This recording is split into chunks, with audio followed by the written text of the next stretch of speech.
وزیر تعلیم و محنت سندھ سعید غنی نے کہا ہے کہ سندھ ٹیکسٹ بک بورڈ کے تحت لاکھوں کی تعداد میں کتابیں صوبے بھر کے کونے کونے میں پہنچائی جاتی ہیں اور اگر کوئی شکایت ملتی ہے تو اس کے خلاف کارروائی بھی کی جاتی ہے۔ سندھ ٹیکسٹ بک بورڈ کوئی 2 4 5 کتابیں تو چھاپتا نہیں ہے، لاکھوں کی تعداد میں کتابیں چھپتی ہیں اور سندھ کے ہر سرکاری اسکول میں مفت کتابیں فراہم کی جاتی ہیں۔ اگر آپ یہ توقع کرتے ہیں کہ میں خود یا سیکرٹری خود یا ہمارا کوئی آفیسر جو کراچی بیٹھا ہو یا حیدرآباد بیٹھا ہو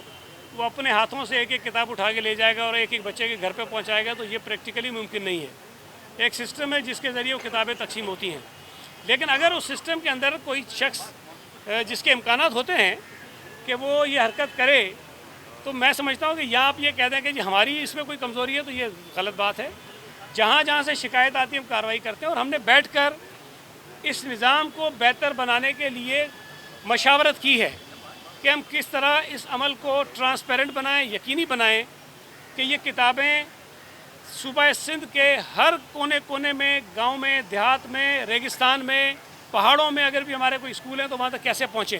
تو جن جن کی ذمہ داریاں ہیں ہم ان کو ذمہ دار بنا رہے ہیں۔ پہلے میرے علم میں یہ بات آئی کہ جن لوگوں کا یہ ذمہ داری ہوتی ہے کہ وہ کتاب ہمارے وہاں سے اٹھائیں اور اسکولوں میں پہنچائیں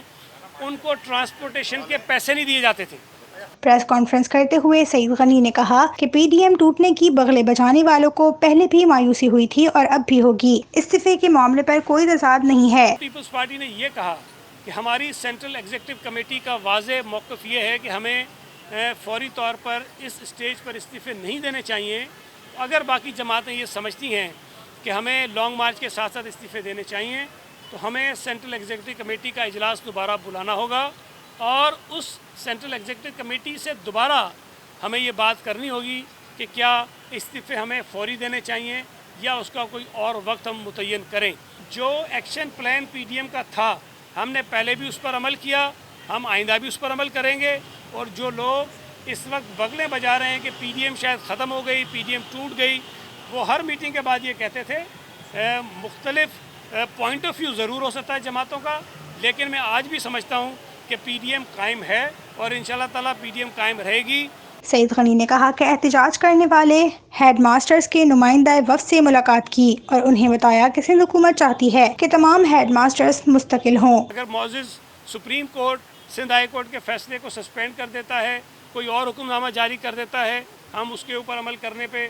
اس کے پابند ہو جائیں گے۔ اگر chief justice Sindh high court دونوں کیسز کو اکٹھا کر کے کوئی ایک حکم جاری کر دیتے ہیں ہم اس پر عمل کرنے کے پابند ہو جائیں گے۔ لیکن ان تمام عدالتی کیسز کی موجودگی میں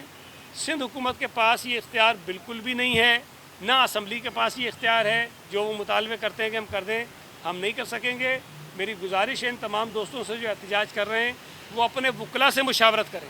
وہ اپنے وکلا سے جا کر پوچھیں کہ کیا سندھ حکومت اس وقت ان حالات میں جب مختلف عدالتوں میں کیسز ہیں ہم کوئی فیصلہ کرنے کے پوزیشن میں ہیں کہ نہیں ہیں۔ تو میری آپ کے ذریعے ان سے درخواست ہے، کل ان سے میری ملاقات بھی ہوئی تھی، میں نے کوشش کی، ناصر حسین شاہ صاحب بھی میرے ساتھ تھے،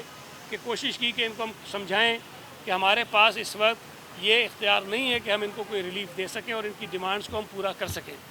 سندھ ہائی کورٹ نے یہ حکم دیا تھا کہ 2 مہینے کے اندر اندر یہ 1500 ویکنسی جو ہیں آپ فل کیجئے۔ میرے پاس، سیکرٹری کے پاس، چیف سیکرٹری کے پاس، چیف منسٹر کے پاس کوئی اختیار نہیں ہے کہ ہم سندھ ہائی کورٹ کی اس 2 مہینے کی دی ہوئی میعاد کو آگے بڑھا سکیں۔ سعید غنی نے کہا کہ پیپلز پارٹی نے 26 مارچ سے شروع ہونے والے لانگ مارچ کی تمام تیاریوں کو حتمی شکل دے دی ہے اور ذوالفقار علی بھٹو کی برسی منانے کی تیاریاں بھی کر چکی ہے۔ دیکھیں یہ بات میں آپ کو اس لیے بھی یقین سے کہتا ہوں کہ میں پاکستان پیپلز پارٹی کراچی کا پریزیڈنٹ بھی ہوں اور ایک کمیٹی لانگ مارچ کی تیاریوں کے لیے بنائی گئی، میں اس کا رکن بھی ہوں۔ اس وقت صوبہ سندھ میں جتنی تیاری لانگ مارچ کے حوالے سے پیپلز پارٹی کر رہی تھی کہ ہماری بالکل تنظیم کی نچلی سطح پر جا کر پورے صوبے میں تیاریاں ہو رہی ہیں، جس کا آپ کو بھی علم ہوگا، وہ تیاریاں آپ کے بھی علم میں آ رہی ہوں گی۔ تو ہم نے تو کسی اور جماعت کی اتنی تیاریاں نہیں دیکھی، تو کیا میں یہ کہوں کہ باقی جماعتیں جو ہیں وہ لانگ مارچ نہیں کرنا چاہتی تھیں یا لانگ مارچ کے لیے تیار نہیں تھیں؟ تو پیپلز پارٹی اپنی سنسیئرٹی جو ہے وہ تو دکھا رہی تھی۔ میں نے خود بھی یہ کہا اور ہماری پارٹی کا یہ واضح اعلان آیا کہ جناب 26 مارچ کو لانگ مارچ کا آغاز ہوگا اور شہید ذوالفقار علی بھٹو کی جو برسی ہر سال ہم یوم شہادت کے موقع پر لاڑکانہ میں گڑھی خدا بخش میں مناتے ہیں، اس مرتبہ 4 اپریل ہم اسلام آباد میں یا راولپنڈی میں جہاں بھی لانگ مارچ کا اجتماع ہوگا وہاں منائیں گے۔